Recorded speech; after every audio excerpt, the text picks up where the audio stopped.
Why are we in a cold, dark car park here? Have I ever let you down? On occasion. There have been a few dodgy restaurants on tour. Fair enough. Tonight, we've got a very special launch that I figure we can have two very special chauffeurs taking us to said launch. And here they are now. Orange or blue? Ooh. I'm going orange. Blue it is. Good evening. Hello. This is very schmancy. Thanks for the lift. Very nice car indeed. What's going on? Hi. So here we are, back in Woking. Just going to drop you off here at the school bus. How excited are you for this year? It's a new opportunity for us, like as drivers, to kind of show our skills, because I think the driving styles are going to have to be a little bit different, and the way you have to drive the cars, how you work with your engineers as well, because it's a lot more of a development race, especially so early on with this new regulation. Here we are in your second year. I guess you have packed an awful lot in that time, including a win for the team.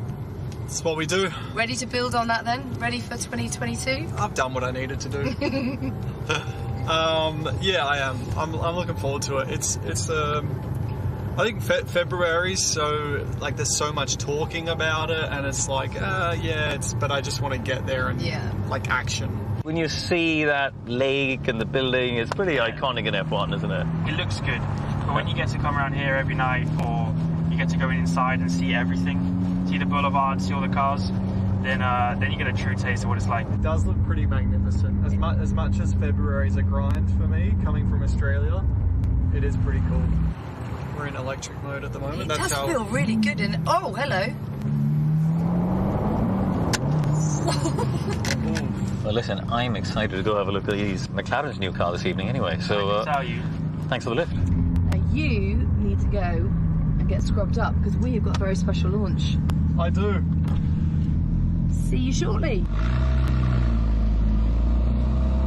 See, I told you I wouldn't disappoint. Great to hitch a lift to such an iconic building and brand as this. And of course, it's not just home to Formula One. We also see these incredible supercars like the Artura. But with all the regulation changes this year, Nat, I think everyone's excited to see what the 2022 F1 car is going to look like. They absolutely are. And tonight is very special indeed, because it's a launch for the whole McLaren racing family. Not just the MCL36, the Formula One car, but the cars competing in IndyCar for Arrow McLaren SP, in Extreme E with MX, and eSports with McLaren Shadow. So, should we get the show on the road? Let's do it.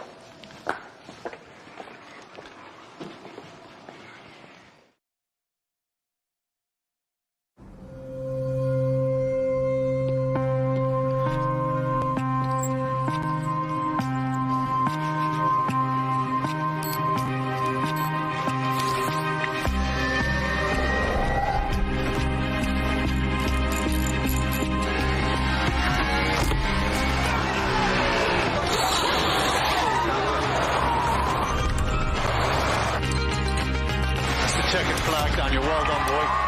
And the McLaren spun round with the Ferrari as well. Oh, hello everyone, it's an IndyCar winner. Lando Norris has had a big off.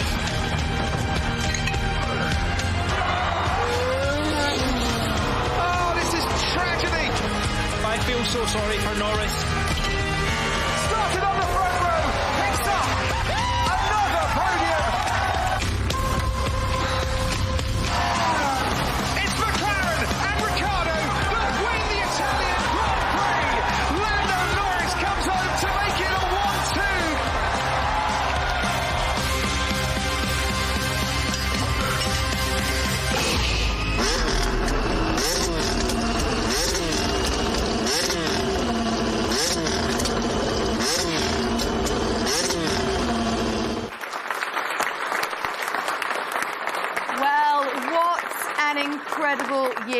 was, and fantastic to look ahead to 2022. And we're back live at the MTC. Come on, guys! Because for the first time in a couple of years, we are delighted to be joined by some lucky McLaren fans and Sky competition winners, all wearing their beautiful papaya masks. Well done, you. Great to have you with us tonight. Well, 2022, of course, is a whole new chapter for McLaren with their first foray into a new series for them, Extreme E, an off-road championship. And that is going to help the team accelerate both their sustainability and diversity programs. Fantastic stuff, yes, because for the first time in history, McLaren welcomes a female driver. Give it up for the girls, come on. New Zealander Emma Gilmore, who will take the wheel of the MX car alongside American Tanner Faust. And before we unveil the livery that this incredible vehicle will be racing in 2022, our fellow Sky presenter David Garrido caught up with the McLaren Extreme E team to get the lowdown before the season starts in Saudi Arabia in just a couple of weeks' time. Well, McLaren are no strangers to breaking new grounds, not just Formula One, of course, but think Can-Am, Indy 500, IndyCar, and now a first-ever entry into electric motorsport with Extreme E. I'm delighted to say we're joined by drivers Tanner Faust and Emma Gilmore, and also engineers and sisters, Lena and Tina Gay. Great to have you with us. We're going to start off, actually, by looking back at COP26. McLaren revealed a one-off livery. And Emma, you were announced as the team's female driver, but not only that, you were also rubbing shoulders with royalty, with His Royal Highness the Prince of Wales there to help you make the announcement. So it must have been a bit of a pinch myself moment for you. And I know that Emma and Lena, you were involved. So what was that like? Emma, you first. Totally surreal to, you always look at the royal family on TV and then to be actually meeting him, His Royal Highness. It was amazing. I got opportunity to do a curtsy, which I never thought I'd have that opportunity. So, yeah, it was all amazing. It was really surreal. I didn't think I was going to be doing that morning. When he did arrive, it was really cool. And he knew so much about engineering and the car. He was asking tons of questions. He knew about my sister and the background of my family. I thought it was great. So cool. Yeah. Emma, what's it like to be McLaren's first ever female driver? I mean, that's a pinch me moment. I still get goosebumps being here, being part of the McLaren story. Coming from New Zealand and Bruce McLaren, starting the McLaren story, it's kind of like full circle to be a female and the first female for McLaren. So, yeah, very, very honoured. What about the Odyssey 21, though, Tanner? What's it like to drive? How does it compare to what you've driven before in rallycross? Compared to a rallycross car, it's quite a big machine, but being electric, it's instant torque. The response is very, very quick. It's very fast, 550 horsepower, essentially, and it has a huge amount of suspension travel. So it's like driving a really fast marshmallow over amazing terrain. It seems about right? No, it's really a fun car to drive. I think it's going to be a great race machine. Tina, you're one of a select few who will be keeping this car in mint condition, I'm sure. What are the challenges? What have you learnt already? So we've had 2 full days of testing and then a quick shakedown, and we had a chance to run through a few of the setup changes and quite a few of the driver settings. The challenges really for us are making sure that we can adapt the car for both drivers. So they both have slightly different driving styles, so they both want something slightly different from the car, and of course the way to get the speed out of the car and to achieve the best performance is going to be giving them both a car that they can work with. And Lena, Extreme E, of course, stands for gender equality. 1 male, 1 female driver. But what about your role leading for females in STEM, science, technology, engineering and maths? How important is that for you?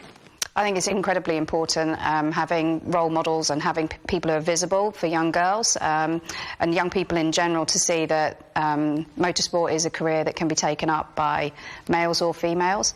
In addition to that, McLaren's got an Engage programme, which is a partnership between different organisations, including the Women's Engineering Society, and that's to help promote STEM within organisations, schools, and for young people. Obviously, such a huge environmental thrust in this series. How important is that to you, Tanner, and how important is it to McLaren? Well, I think McLaren has a history of finding, even just this building, carbon neutral setting that we're sitting in. But the series, I've been lucky to race cars for 25 years, and I think for motorsport to continue, there needs to be more motorsports like Extreme E.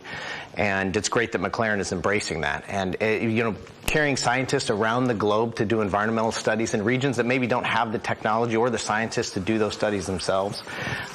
Get testing on the ocean along the way on the ship. It's an amazing thing that I think will help make motorsport a more responsible thing for companies and manufacturers to be involved in, and hopefully will give us, a place where we can play with machines and do things in a responsible way for years to come. And Tina, I understand you're doing your bit to save the planet. Ahead of Sardinia, what are you planning to do? So I actually live near Modena in Italy, and I am planning to ride my bike to the event in Sardinia. Whoa. I mean, what is that like as a ride? So there's a 10-hour boat in the middle, so that's quite nice. Handy. So okay. there's potentially an overnight stop there, but it's a nice ride. So you have to go over the spine of the mountains of Italy first, down to the port. Then from the port, it's the boat, and then all the way from the north of the island down to the south. In total, it's going to be about 3 days of cycling and about 120 kilometres a day. So not crazy, but quite a lot, quite hilly. Emma, you've driven Sardinia before. You actually have a unique position here in that you are more experienced than Tanner at Extreme E. So how is that working as a driver pairing? What are you sharing? Yeah, I think I can, show some insight into what it's been like racing in Extreme E. I think, before I took part in the series, you watch it on TV and you think, yeah, that looks okay. It doesn't look, I can give that a go. And then when you're actually taking part, it's, a lot more difficult than as it looks from sitting on the couch. So it's been really valuable being able to share that knowledge with Tanner and, working together as a team and through that testing that we did together last year, just, working things out and how we're going to attack the season. It's a really unique opportunity, actually, to get involved in a series with somebody who literally has hands-on experience in that. And I think with the engineering with McLaren, Emma's experience, I mean, we have as good a chance to hit the ground running as any team possibly could. Thank you so much. It's great to speak to you, and good luck for the season ahead, your debut season in Extreme E. I'm sure it's going to be an absolute blast. And in fact, it is almost upon us because the 2022 campaign starts off with the Desert X Prix in Saudi Arabia on February the 19th and 20th. Well, we can't wait to see the Extreme E car hit the desert in Saudi Arabia in just a couple of weeks' time. And we're delighted to say we have the XE drivers, Emma and Tanner, here with us in the studio. Hi, guys. And stay tuned, because we'll reveal the new livery it'll be racing in a little later on in the show. Indeed, but now it's time to cross across the pond to our American brothers and sisters, or McLaren's brothers and sisters, at Arrow McLaren SP. The team are heading into their third season of the IndyCar Championship, but this time, for the first time, McLaren own a majority stake in the team. Which is a great thing, and the team had a very strong season, of course, in 2021 with 2 wins for Pato O'Ward and some great drives from Felix Rosenqvist. So let's head over then to Indianapolis, where Katie Kyle is with Pato, Felix and team president Taylor Kyle to look ahead at another exciting season with Arrow McLaren SP. 22-year-old Pato O'Ward, the future of IndyCar right here. Pato O'Ward, Mr. Energy, Mr. Fasthead. Go, baby. Oh boy, O'Ward! Pato O'Ward is an IndyCar winner. Felix Rosenqvist in the Arrow McLaren SP. Rosenqvist goes to the top. Rosenqvist does on Pagano. Turn 8, great move. Pato O'Ward leads this race for the first time. This is for the win. Nice job. Pato Hell of a drive. O'Ward is a He won, two-time baby. winner. This kid is going to be around for a long time. Welcome inside Arrow McLaren SP here in Indianapolis, Indiana. I'm Katie Kyle, joined by Pato O'Ward, Felix Rosenqvist, and team president Taylor Kyle. Guys, we're just a few weeks away from the 2022 season. We are. We're excited. We had a great 2021 together, and we're just really looking forward to seeing what this year has in store for us. I'd be lying if I said that the goals weren't to make that championship happen, have another go at the 500. We were really close last year, so we've set the bar high. I mean, there's no other way to put it. So I think we just need to really focus on what our strengths are and keeping those, and then just making our weaknesses better. And I think that's just put us in a better position to fight at the end of it. I'm excited. I think there's a lot of new things coming along with the team, and I have a new engineer that I'm working with, Craig, and we have the whole partnership with McLaren becoming even tighter. So yeah, it's super exciting times for sure. Taylor, now that the McLaren acquisition is complete, what do you feel the team will gain this season? Well, I think quite a bit. You know, I think foundationally we're a very strong organization, but what this has allowed us to do is tap into the tremendous amount of resource and expertise, but more importantly, a lot of really smart, driven, focused individuals. This team is packed with talent. McLaren Racing, across all of its organizations, is fantastic. So to be partnered with that, to be able to tap into that, it's invaluable. And I think, you know, ultimately it gives us a resource that nobody else in the IndyCar paddock has. So that's a great advantage to us.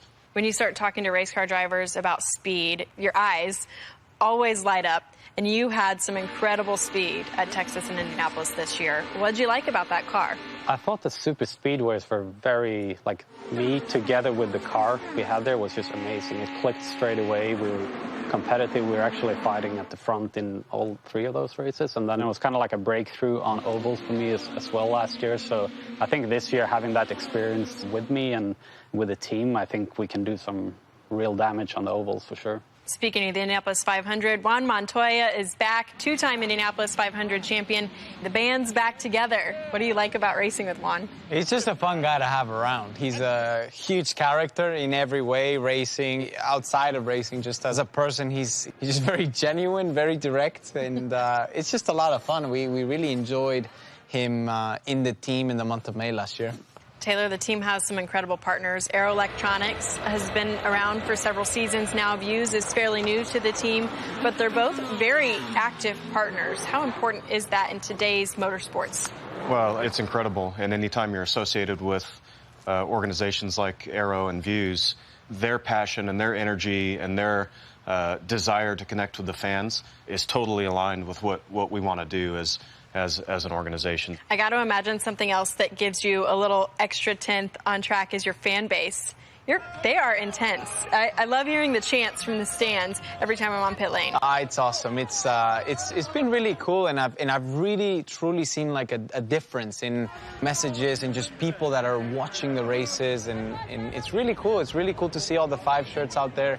At the end of the season last year, I saw a lot of support, and that's all you can ask for whenever you're fighting for a championship, and you know, you're going up against the best. So it's been really nice. Hopefully we can, you know, grow that even more. So one of the things I was hoping you would say that you've been working on this off season is keeping your hair the exact same. The flow. Yeah, the flow is good. It's good, looking good. You like it? I do. You like it? Yeah. I just think it was a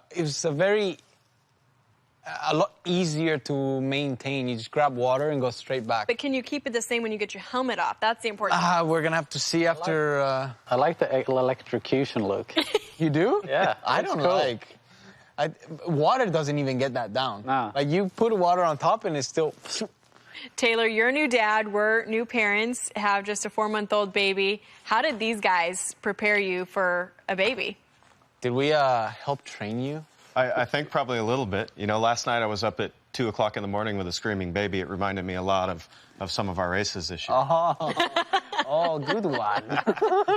I have watched this team grow from what was Sam Schmidt Motorsports, now Aero McLaren SP. And Taylor, you started at this team when it was just Sam Schmidt Motorsports. How rewarding has this whole process been now to be a championship contender on both levels? Well, it's been awesome, because that's what you think about. That's what you desire when you come to work in racing. Nobody likes to race just to be here. Everybody wants to race to win. You know, I've seen the dynamic of this team change from a small team that maybe can to a team that fights every weekend with the big dogs of the sport. So it's been a wild ride, no doubt. It's been a lot of hard work by a lot of people. We're not there yet, but we're close, and we'll continue to fight and continue to work hard and see where the chips fall. Katie, and great to hear from the Aero McLaren SP team, who of course have such an exciting season ahead, and they've got the chance to really build on some great results from 2021. Now, we are getting closer to the moment that you've all been waiting for, the reveal of the McLaren MCL36. Lando and Daniel haven't yet got behind the wheel of the car on track, but they have, of course, driven it in the simulator. Well, not only is the simulator a great tool and hugely important tool for car development, but the drivers themselves well, I think you've all seen Lando on Twitch, I guess, at home. You know, they all use it to hone their skills. And unquestionably, it's a great way for the fans to get involved and really develop their racecraft against millions of other gamer racers around the planet. The pandemic has probably helped the growth of esports because people are bored at home and playing. Well, certainly I was. And, you know, I think there's been a massive growth in the esports world in recent times. And the lines between esports drivers and racing drivers are getting increasingly blurred, aren't they? 100%. Now, McLaren has been a long-standing pioneer in the gaming world with its own esports academy. Given the importance of grassroots talent in motorsports and the influence of simulator feedback, as you say, in performance, McLaren has recently unveiled a state-of-the-art McLaren Shadow studio right here at MTC. And we sent Karun along to find out a little bit more. We're here at the incredible McLaren Shadow Studio at the MTC, and I'm very lucky to be joined by Ben Daly, the ambassador, and of course Josh Edo. You're going to be racing for the team this year, having graduated. First of all, guys, what does it mean to you to have the studio here at the MTC? To me, it means that McLaren Racing take esports very seriously and they see the benefits of it. It's great to have a home within the McLaren Shadow Studio. It's just a really cool place to hang out and make content. We've got the F1 rigs, we've got Rocket League going on in the background, gaming stuff, so it's a great place to just chill out. Well, I think it's time for us to have a little go, isn't it? Yeah, we climb in. Let's do it. So, Ben, you don't have to be a pro racer like Josh or have a rig like this to drive the MCL36 this time, do you? No, that's true. All you need is a PC or a mobile device to gain access to Roblox. Then you can jump in the world. It's an open world game and it's very accessible for people of all skill levels. You can have access to the car. You can walk around the virtual MTC and then take part in a few challenges. And it's really, really cool. It's amazing, isn't it? Because people on Roblox can drive the new car even before Lando and Daniel get to drive the MCL36, right? I know, that's the crazy thing about it. The power of gaming these days. So, yeah, jump in, have a go, and you can make Lando and Daniel jealous. What's not to love? Josh, I guess you guys are both McLaren racing fans. Are you excited to see the MCL36? Yeah, I'm super excited to see it, and also to see how it compares to the new McLaren Shadow livery as well. What can we expect from McLaren Shadow in 2022, Ben? Well, more gaming, more content, basically what we're doing, to be honest, and hopefully we'll be able to get the esports guys in and train them up and be competitive again this year. Right, guys, enough of playtime. Should we go see the new car? Yeah. Let's do it. Let's do it. Well, a fascinating insight there into that impressive esports programme and plenty more to come from them throughout the year, no doubt. Now, we're getting very close to the big reveal of what the MCL36 look like alongside the IndyCar, Extreme E and Shadow teams from the McLaren racing family. But before we do, I don't think any, especially these fans here, will forget the incredible moment from Monza. The team won to the first time in 11 years. Come on. I mean, it was magnificent, wasn't it? A great day for everyone at McLaren, of course, but this year will be an even bigger challenge. We've got new sporting regs, new technical regs. We're going to see what the new car looks like in a little bit. And it's going to create more exciting racing and even better sustainability, of course, with the new fuel. Great stuff. Well, shall we speak to the two drivers who are going to be driving that MCL36? Let's give it up then for Lando Norris and Daniel Ricciardo.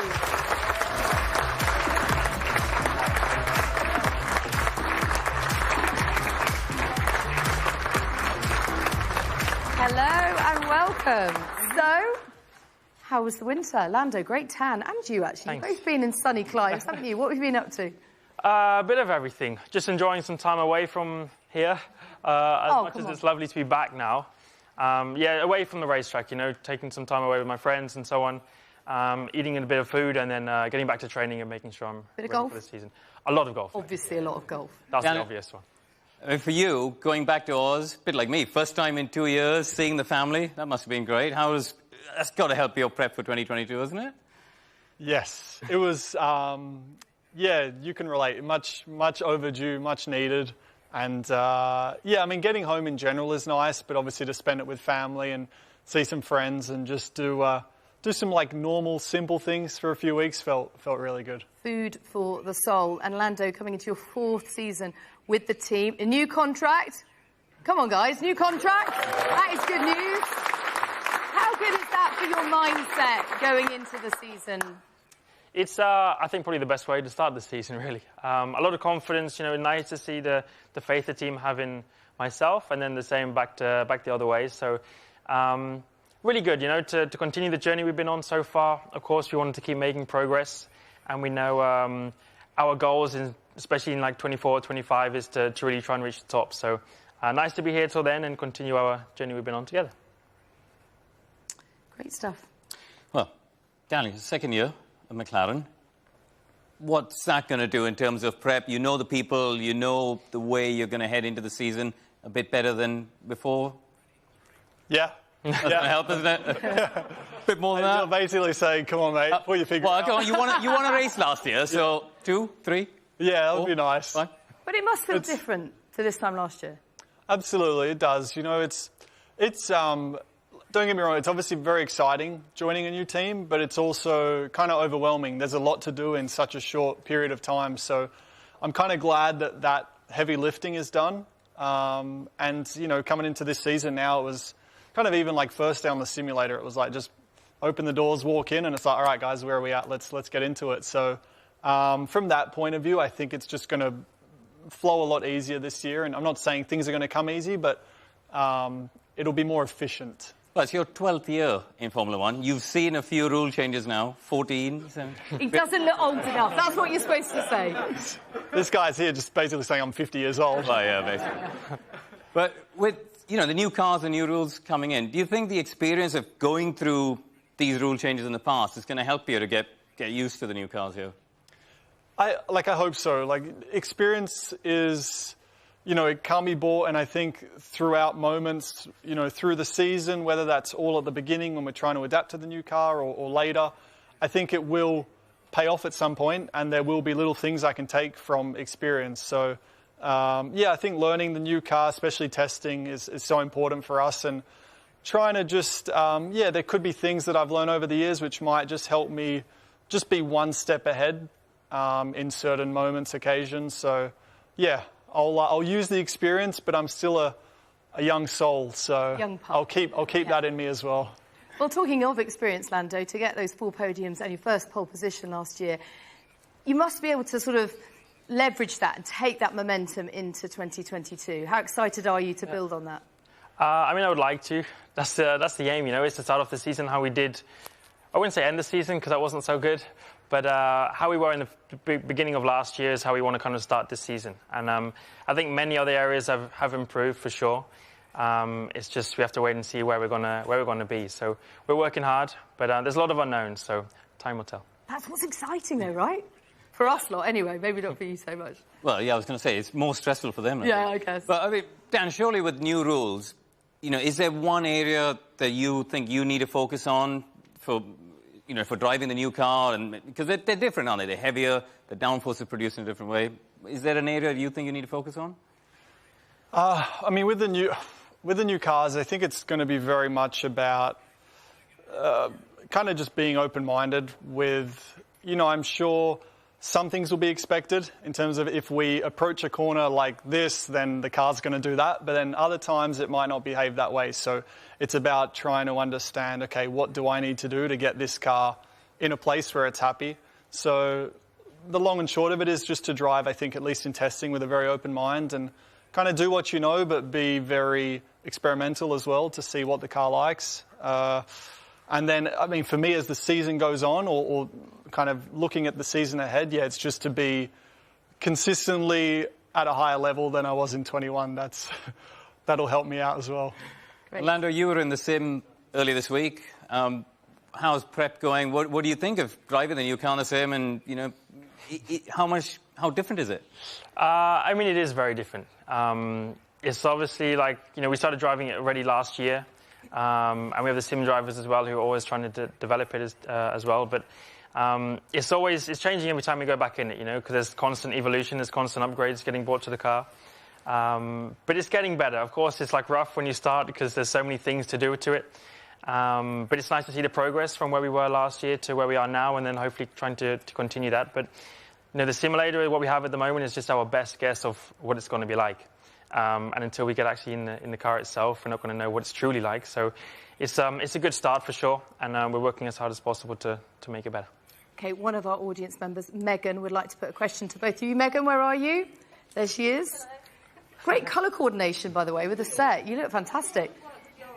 Very good. And Megan's question is, which race are you both looking forward to most this season? I'm going to be greedy and take a few. But firstly, Melbourne, the home race, and it's, yeah, not only because it's the home race, but, you know, there's track changes. The layout's going to be different, so just excited to also go to like a new Melbourne. And then I know he's probably going to say Miami, so that's one as well. I think we're both looking forward to. Is that more about the after party, though? Well, time will tell. Yeah. Time will tell. But there's many. Like with 23, there's a lot to pick and choose from. But I'll say those two for now. New additions. I mean, she only wanted one, but thanks for being generous. Lando. I think Silverstone's the obvious one for me.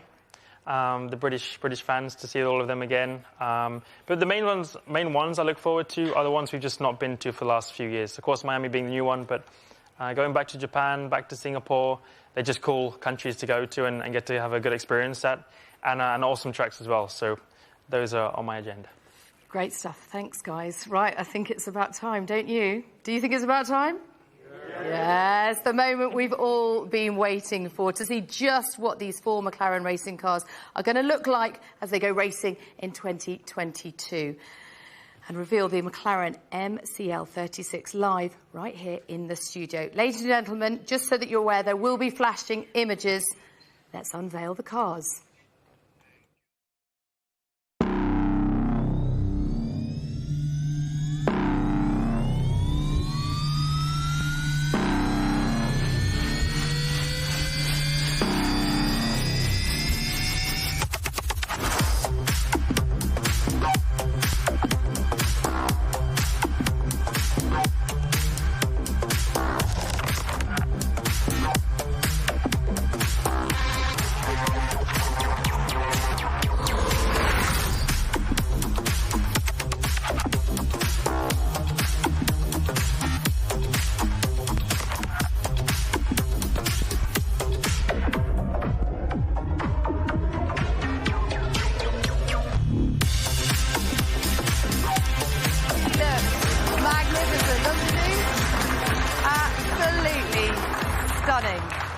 Okay, gentlemen, can I get your first reaction?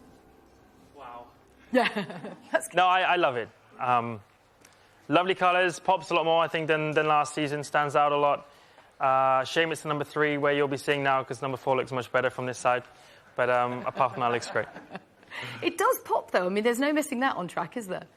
Yeah, it's vibrant. It's awesome. You know, I think, you know, when Formula One is a lot about performance, and that is like primary purpose, but what comes a close second is looking good. And I'm very pleased that before we've even hit the track, we look good. So we've ticked a big box. Well, it's incredible to finally see it all built together, isn't it? Because you guys have seen it down in the race bays, the mechanics putting all the bits and pieces together. It's quite special to see it complete here, isn't it?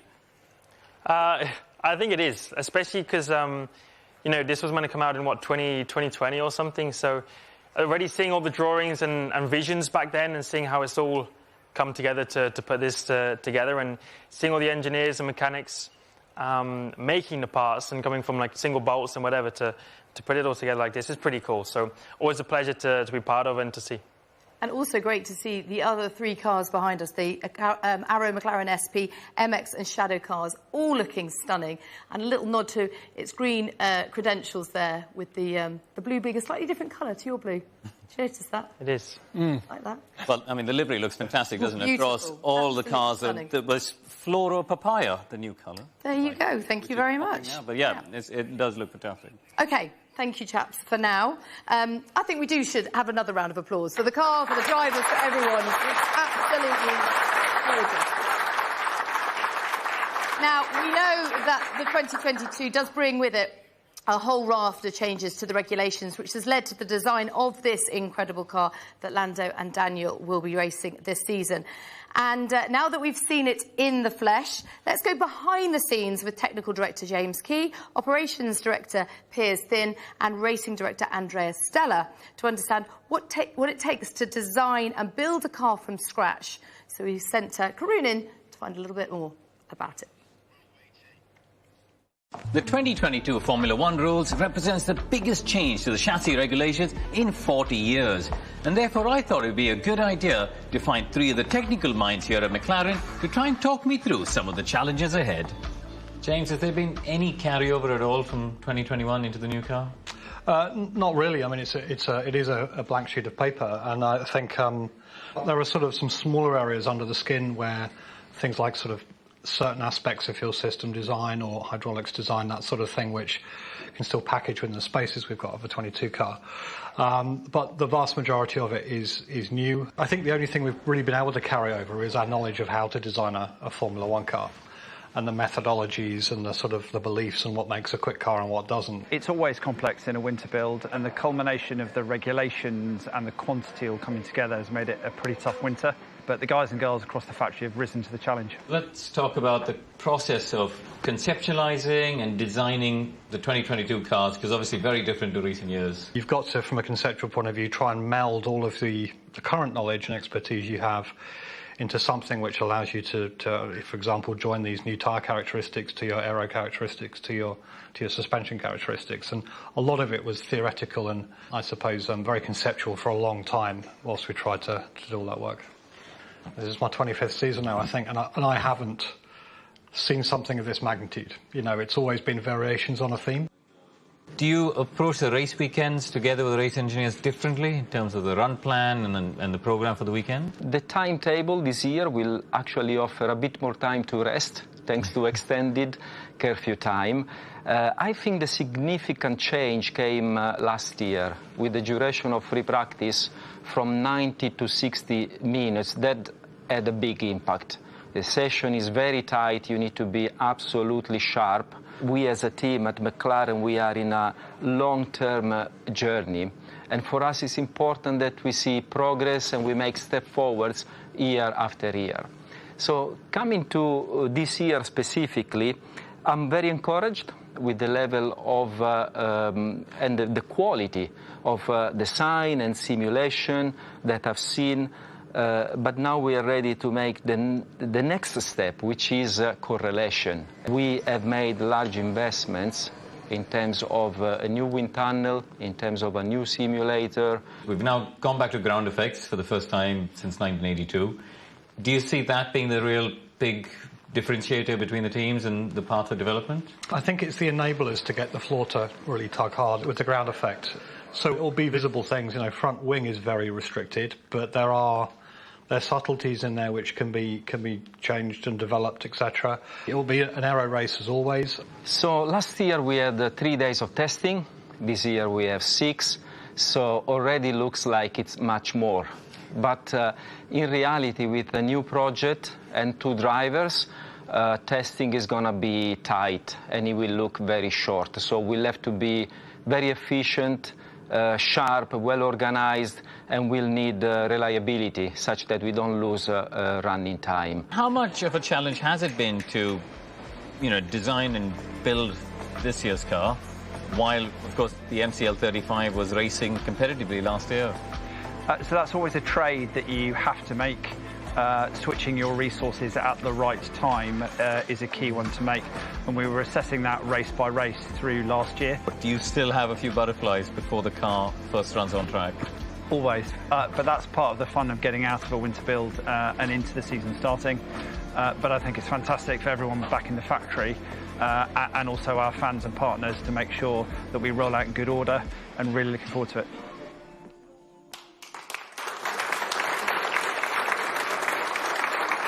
Karun, I really enjoyed that. It is absolutely fascinating to see how a Formula One car can just come to life from those initial concept drawings to what we see here in front of us. Brilliant stuff. And obviously a monumental team effort to bring all this together. Oh, absolutely. I mean, also, Andrea Stella's accent. Fantastic. I could listen to that man all day long. As can Lando. I think he's a massive fan. But I think this is as good a moment as any to introduce the people spearheading this team. Let's bring on McLaren Racing CEO Zak Brown and the Formula One team's team principal, Andrea Seidel.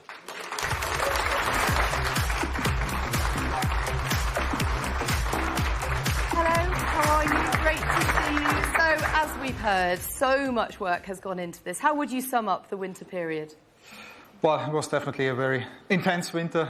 There were many extra hours required from everyone in order to get to this place today and be able to present the car. So, yeah, I can't thank enough, really, every single member of the team for all this commitment and hard work. I can't thank enough also Piers, James and Andrea for leading all that. And, yeah, simply proud to be in a position today on behalf of the team to stand next to this car and see it in one piece. Well, you've still got all your hair, so that's a good start.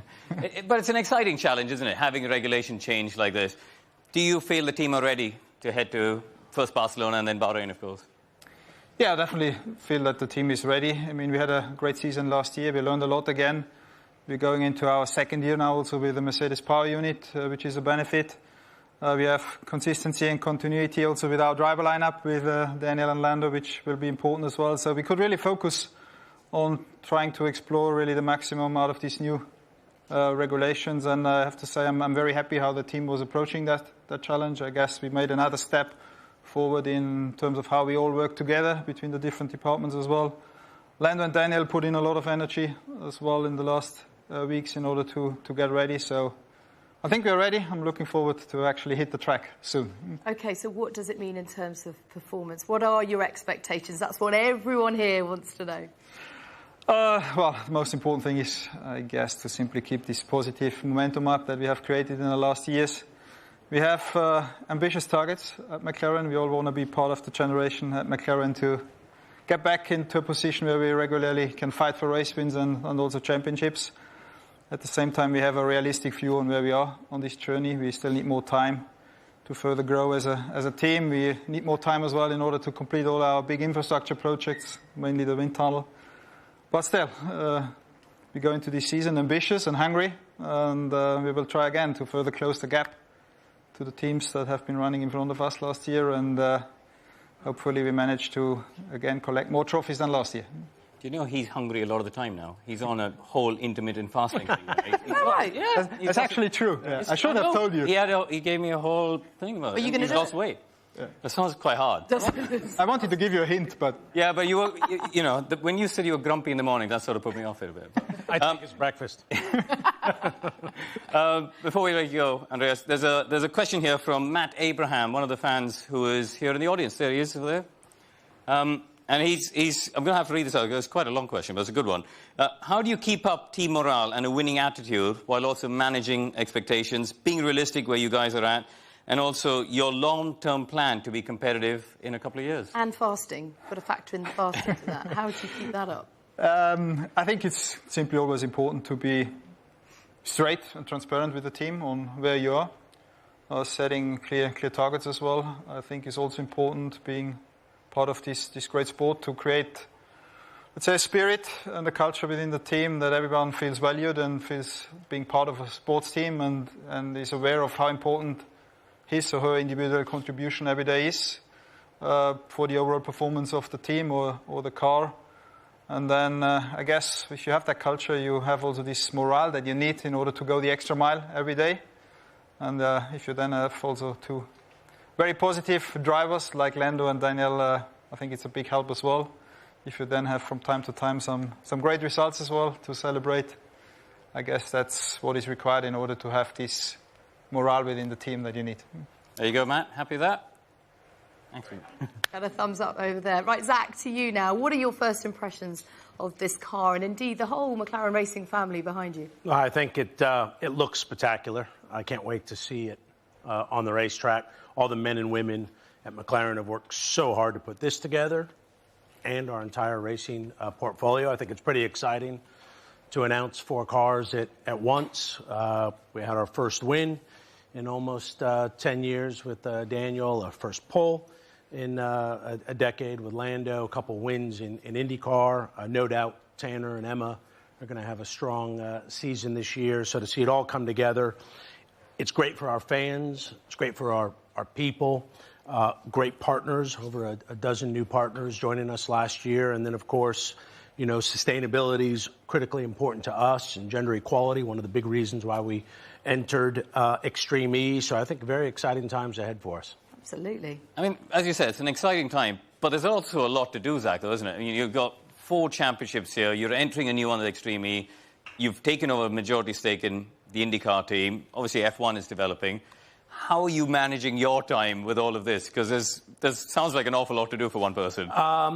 You have great people around you. You know, and Andreas leading the Formula One team and his team have done a fantastic job. If you look at the journey that we've been on, you have great racing drivers and great leadership teams. So I think the success when you have a big organization like this and multiple racing series, it's all about surrounding yourself with great people. And I find myself very fortunate to be working with the Andreases and the Lauras and the Daniels and the Tims and everyone that makes up the leadership team that runs McLaren Racing. And delegate, that's the key, isn't it? Just keep Do as little as possible, let them do all the work. Then take the glory, right? You mentioned the partners before, and just looking at the car, there's some great names on there. Tell us what the winter was like from a commercial perspective. It's always very busy. You know, people tend to think when we're not racing, that's kind of downtime, when in reality is we've just got different cycles to what we do. And in the winter, it's all about working to kind of get this beautiful livery on all these different racing cars and developing plans with our partners and, you know, closing deals and renewing partners, which we renewed about 10 this year. And so doing a lot of work. WebEx did a huge TV campaign with us. So we stay very busy over the winter, but I think now it's time to go racing. Absolutely. Well, we got another fan question for you from Leo Palmer. Leo, where are you? He's down there. Leo's question is really about how you organizationally, how do you stoke a culture across the 4 different teams to feel a part, like they're a part of a wider family of McLaren, really? Well, as Andreas said, you know, it's all about the people. We're a bunch of racers in McLaren Racing, so it's more like they keep me motivated, and we keep each other motivated. It's a highly tuned sports culture inside McLaren Racing. So everyone loves what we do. Everyone wants to win, and I think now that we're starting to have some success, the momentum's just building. Fantastic. Thank you very much, Zach. Right, should we welcome the drivers back onto the stage, please? Lando and Daniel.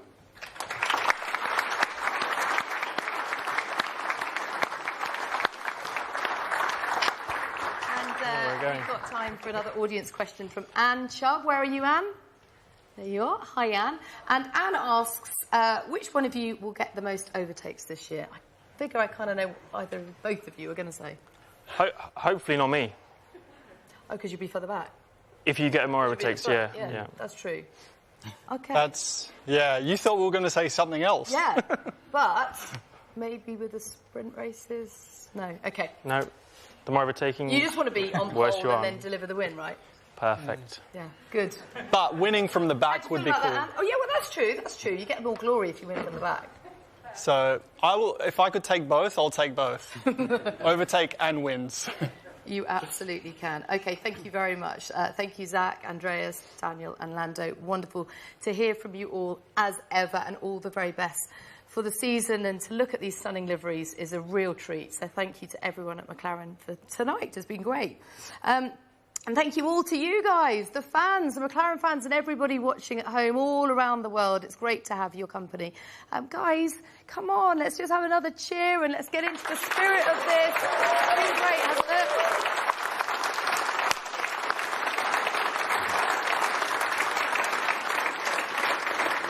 Now that we've seen these incredible cars behind us, but mainly the MCL36 here in the studio, well, everyone at home has actually got a chance to drive the MCL36 in a virtual world. Does that include me? Well, yes, and your children and everyone else. Amazing. Even before Lando and Daniel get to have a go, because they can use, well, here we go. We can see it here. They can actually take a closer look at the car. You can have your picture taken in the virtual MTC. All of this on Roblox. Dan, you haven't had a shave in that virtual one, have you? But yeah, you can go onto Roblox and, yes, walk around the MTC and drive the car, even before these guys do. And you can find out more about that on McLaren.com on our website. OK, a big thank you to our wonderful audience. One more cheer for the audience! All of you for tuning in. We look forward to bringing you live coverage on Sky Sports for F1 throughout the season, not just the Formula One, but of course the IndyCar season. Thank you so much for watching. Bye-bye, and we'll see you at testing very soon. Bye.